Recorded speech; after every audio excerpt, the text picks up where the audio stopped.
Come on, people, gather round. Oh, yeah. Help me make a joyful sound. Mama, daddy, girls, and boys. Help me make a joyful noise. Sing it.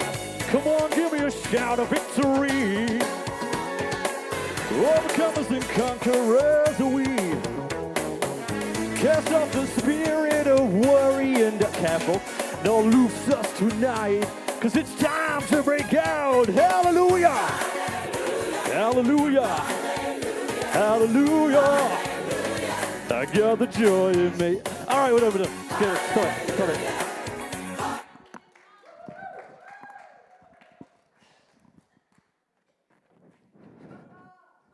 More. Interesting.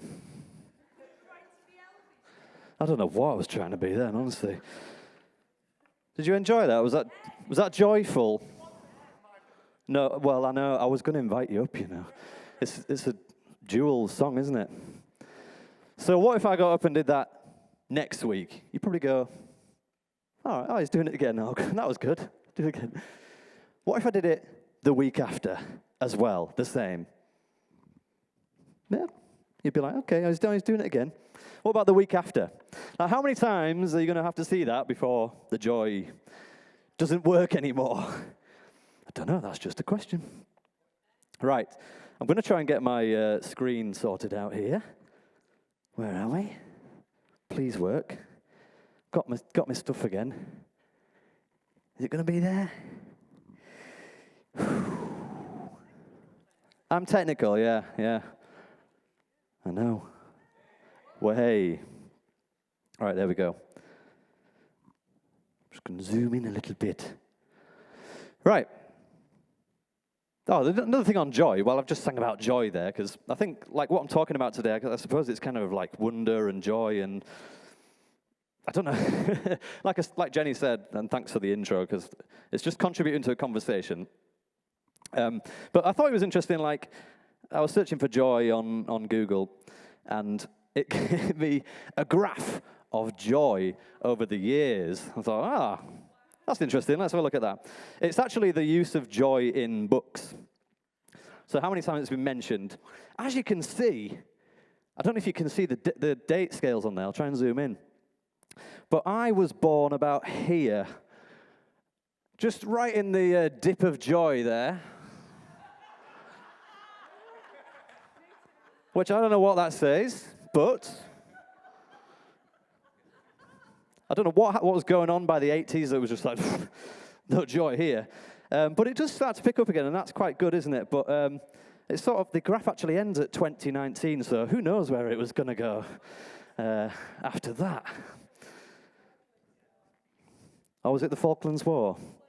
That's when people stopped writing about joy. Okay. I've got a quote here from a book that I've read, which I thought would be worth starting with. You don't have to agree with what I'm saying. That wouldn't be listening. Believe me, it really doesn't matter whether you agree with what I'm saying or you don't, because agreement and disagreement have to do with words and concepts and theories, and they don't have anything to do with truth. Truth is never expressed in words. Debatable, maybe. Truth is cited suddenly as a result of a certain attitude.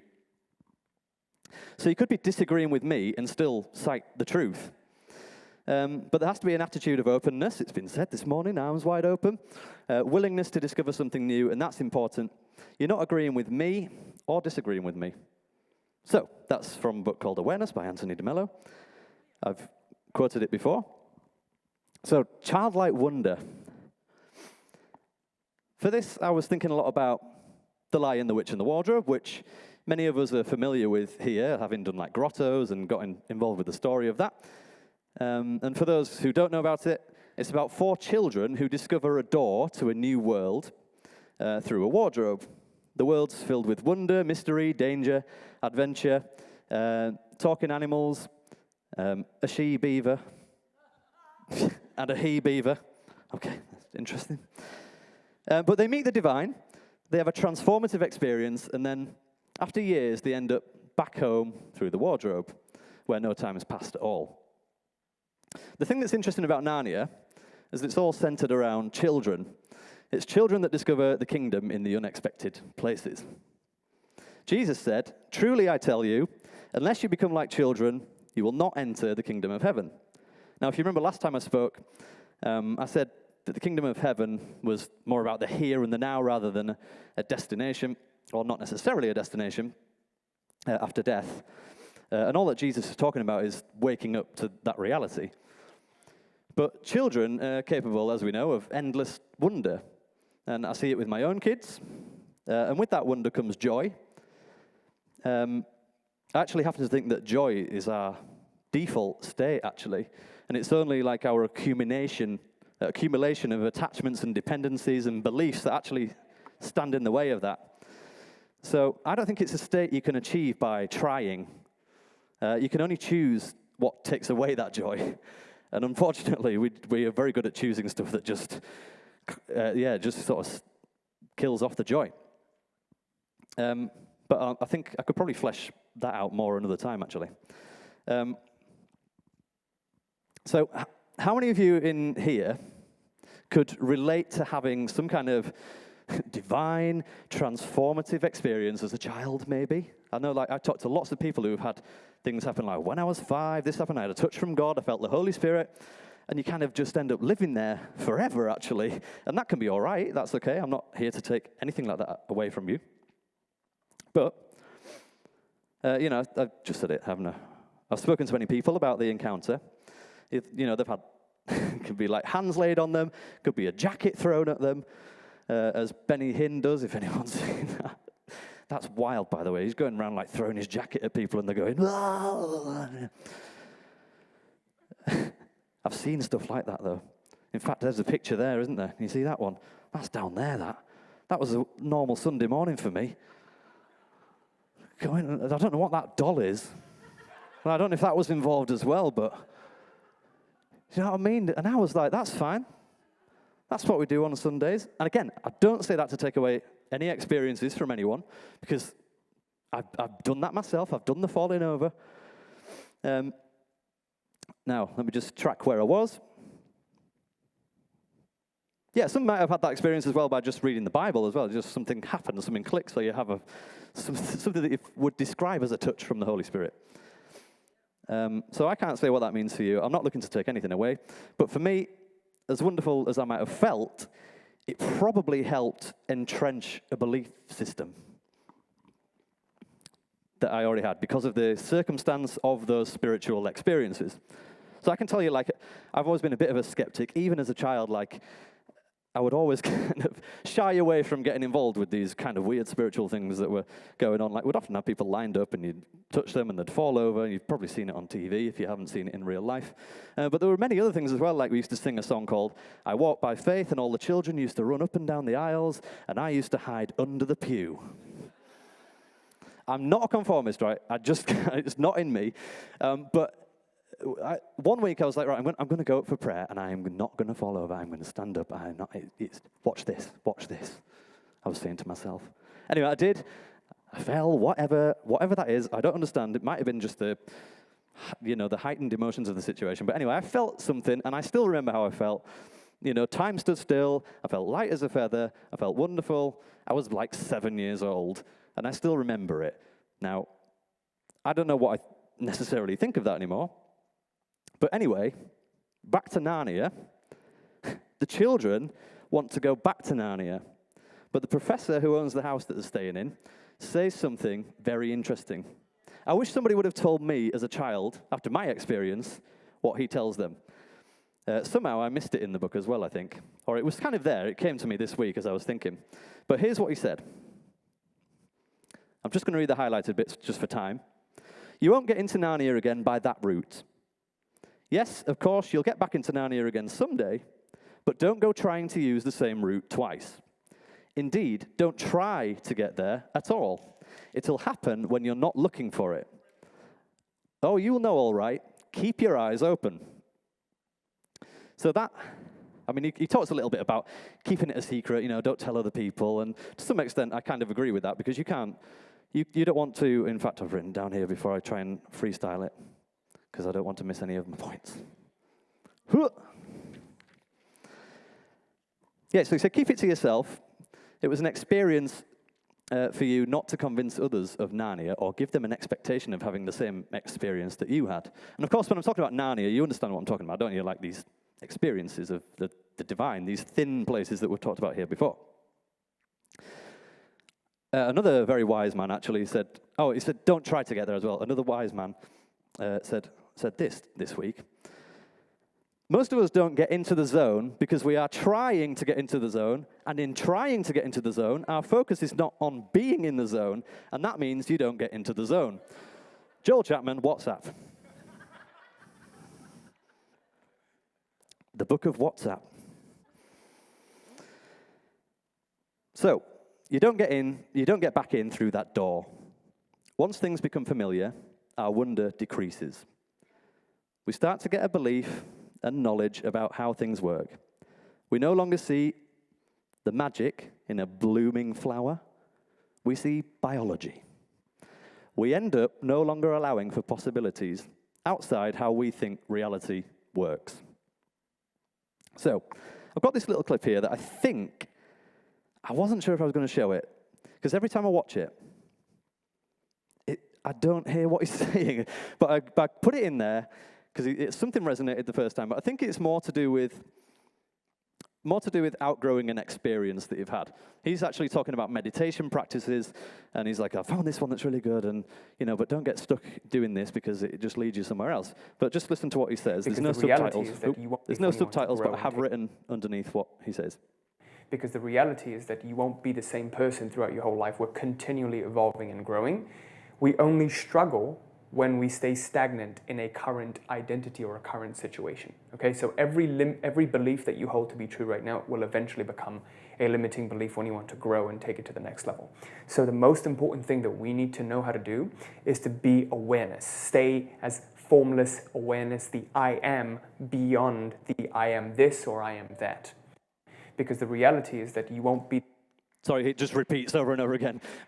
And that's an example of just like, I end up on these YouTube videos. I'm not looking for them, but I'll have a go on that one. I'll have a go on that. And the video's about something else completely, but sometimes just something will just stand out to you. And that just helped crystallize something that I had been wrestling with and trying to think about. And it's like, he actually framed it really well. So I thought, I'll just let him say it instead of me. Now, if the kingdom of heaven is here and now, we need to find ourselves some childlike wonder. Imagine what we're missing. I sense that there's an eternal creative force always speaking to those who will listen. I call it God. I also think that creativity is rooted in joy and wonder and even love. But creativity isn't about just being a good painter, which a lot of people think it is. I've got another quote here from a man with a good beard who we'll see more from later. Creativity doesn't exclusively relate to making art. We all engage in this act on a daily basis. To create is to bring something into existence that wasn't there before. It could be a conversation, a solution to a problem, a note to a friend, the rearrangement of furniture in a room, a new route home to avoid traffic. What you make doesn't have to be witnessed, recorded, sold, or encased in glass for it to be a work of art. Through the ordinary state of being, we're already creators in the most profound ways, creating our experience of reality and composing the world we perceive. To live as an artist is a way of being in the world, a way of perceiving, a practice of paying attention, refining our sensitivity to the more subtle notes. You exist as a creative being in a creative universe. That's Rick Rubin. It's a very good book, that. I recommend you reading that. He's got a really good way of just almost, he's a creativity guru, but it's all about life to me. It all just relates completely with spirituality. So I've got a video of him now with a beard. We're going to hear a little bit from him.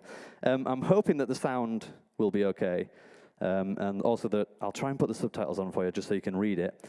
But it's from 5 minutes. I'm just going to skip it on. We're doing it a little bit makeshift today, no editing going on.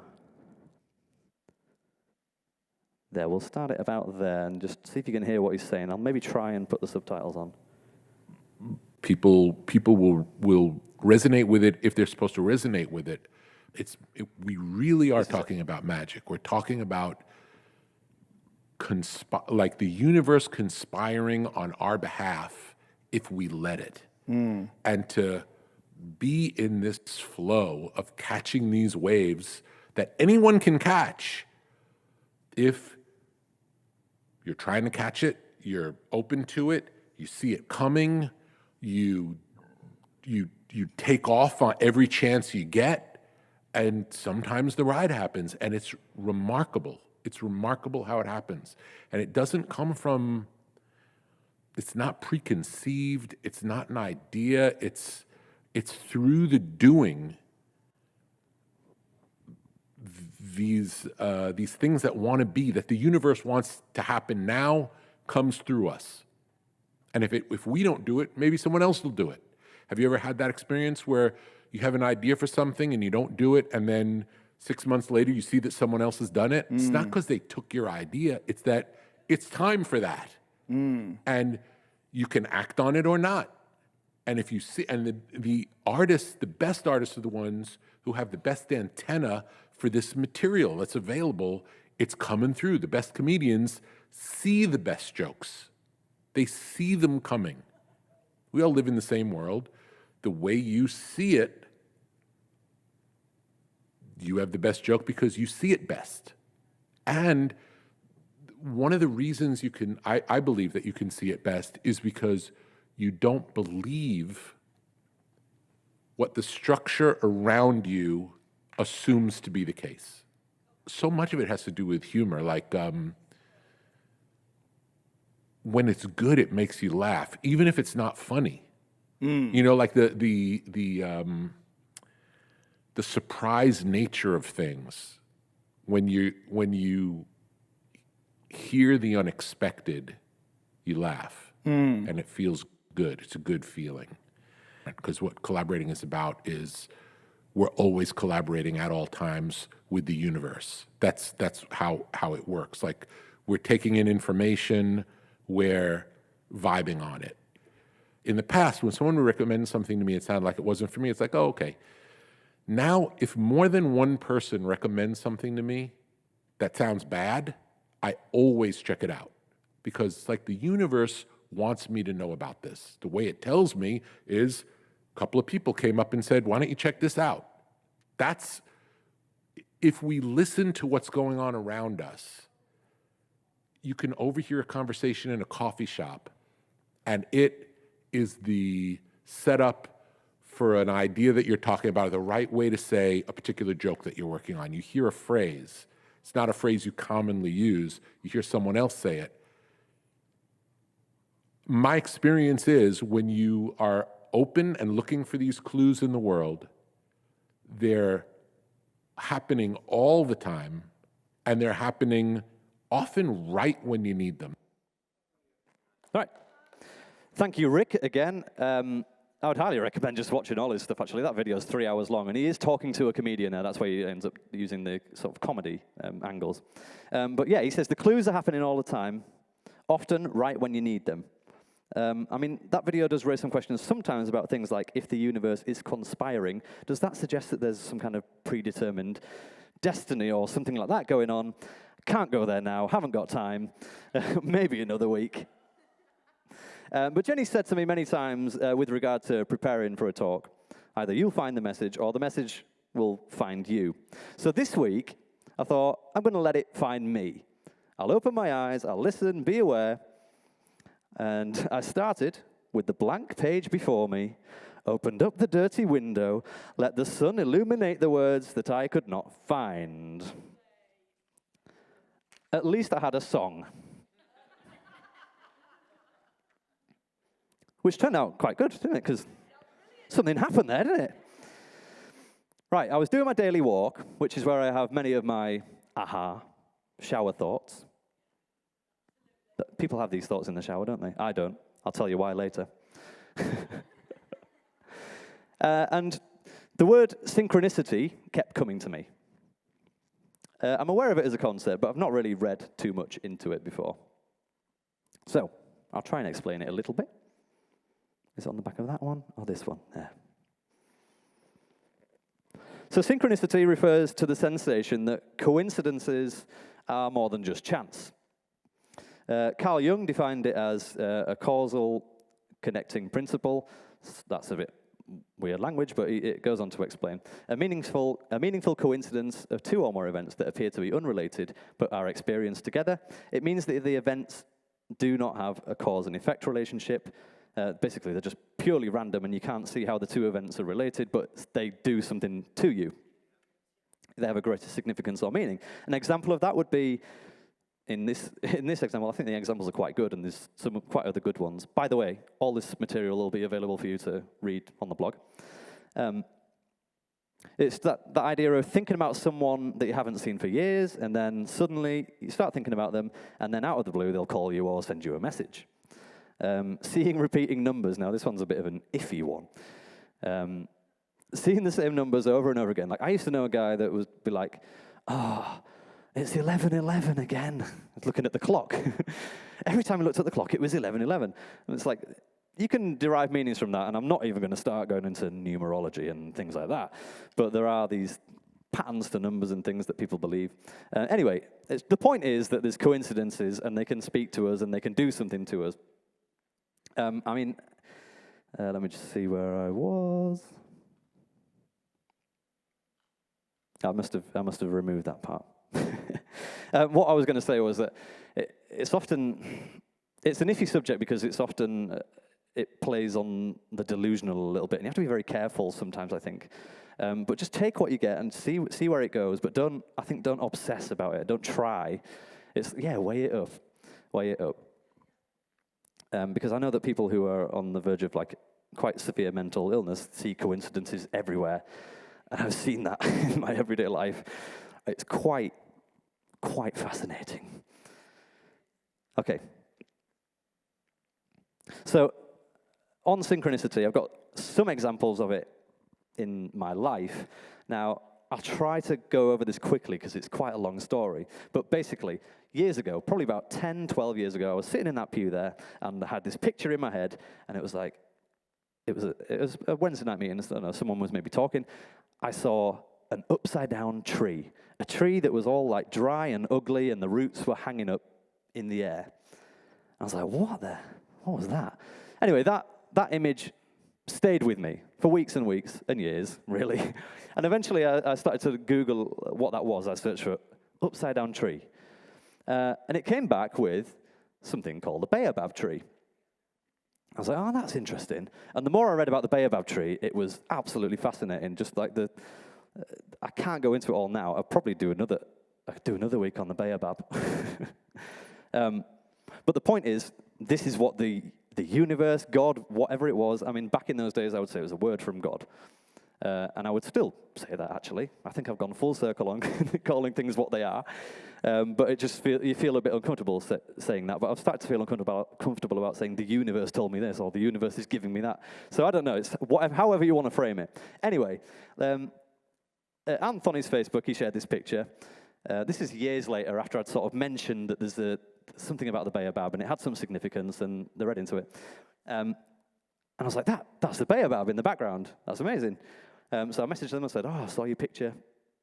It's a Baobab. And then, oh, yeah, we thought of you. And then the next week, my friend comes round, and I'm helping him digitize all his DVDs. I'm helping him transfer his DVDs onto a hard drive so he's got them digitally. The first DVD he gives me is this one, Baobab. And it had I wish I could have played the intro, actually. If I do a week on Baobabs, I'll play that intro. It's very funny. So it's a whole documentary about the Baobab and the magic of it and the lore of it, and it's very interesting. And then a couple of days later, at work, I'm sitting having my lunch. I'm looking at my desk. I sat on another desk away from me, but I could see my screen. And I have a screensaver that will show you the most searched things in the last 24 hours on Google. I look up from my sandwich. What do I see? Baobab on the screen, like that. Like, why is that trending? Suddenly. You can read into these things, fair enough. You can just be like, yeah, all right, it's just a coincidence, that's fine. I could have taken it that way, but it just had really got a hold of me. And so I'm talking to Chris and Anth, as spiritual leaders, with stuff like that, you just go straight to them. Oh, that was the way that I would deal with it. So the point of that is, the reason it was trending is because I looked into it. I've got another graph for you. There's the spike in searches for Baobab. It's at 8:45 p.m. on a Tuesday night or whatever it is. And it was because there was a documentary on the TV all about the Baobab tree. So there was something about Baobabs going around. Probably a couple of weeks after that, we're watching CBeebies with the kids.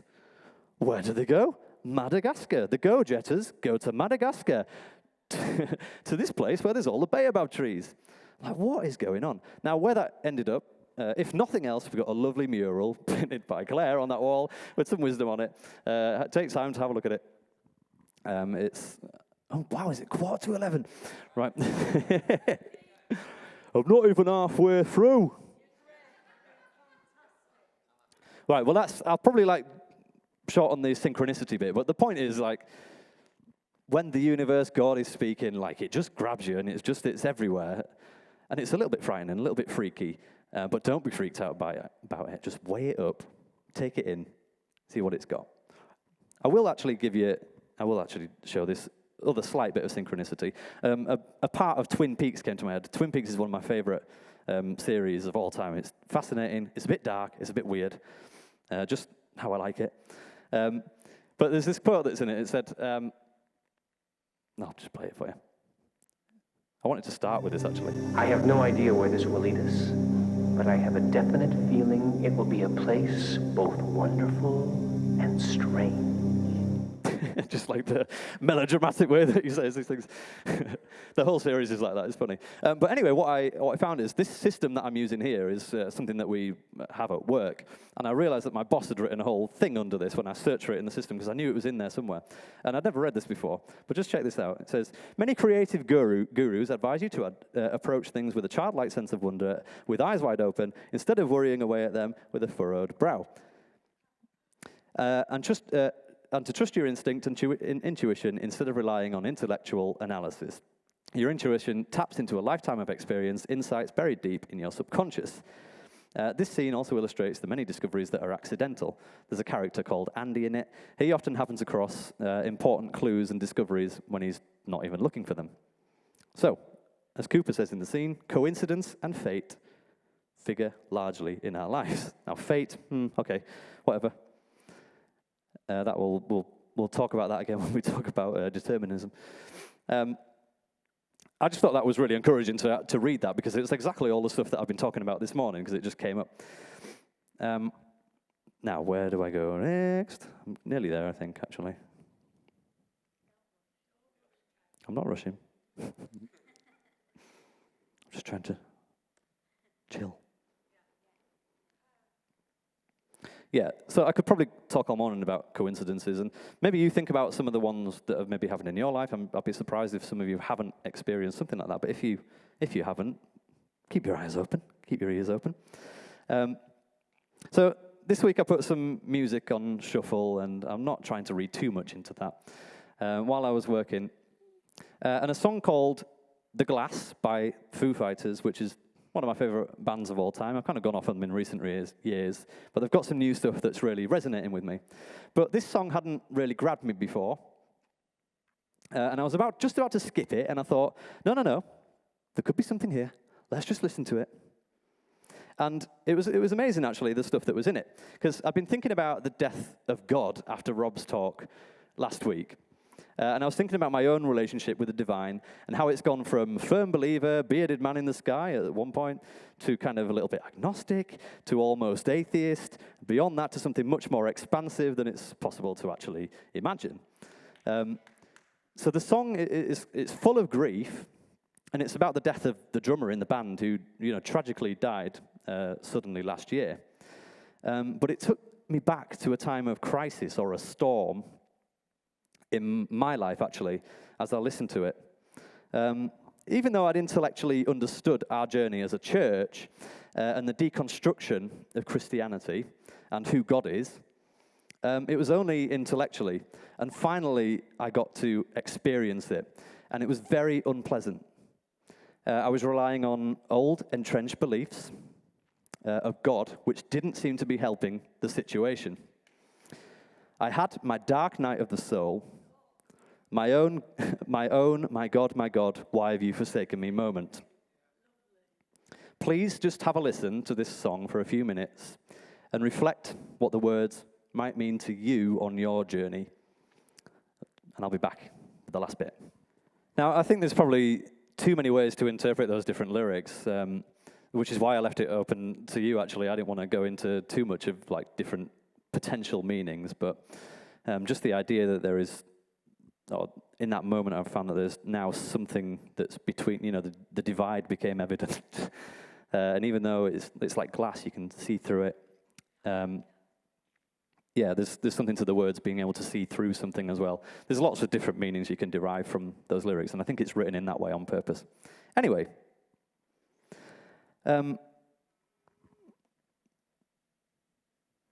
doors. One final moment of synchronicity that I'll share from this week. As I've been going on my daily walk, I kept noticing doors on grass verges. People are throwing away their old doors. It wasn't until about the third or fourth set of doors on the ground that I started to take notice. These are all in different random places as I'm walking around. I've walked for about 4 or 5 miles a day, and there's all these people throwing their old doors out. Interesting that I've been talking about doors to other worlds. So people throw away doors. I get it. That's fine. It could be coincidence, but it did something in me. And it maybe wouldn't do the same for you. I don't know why that's loading. It might be finding meaning where there is none. I'm happy to hold my hand up and say that, but I just can't help the feeling of resonance that I get with things like that. I think this eternal creative force is revealing the Christ-soaked world that we've been talking about here.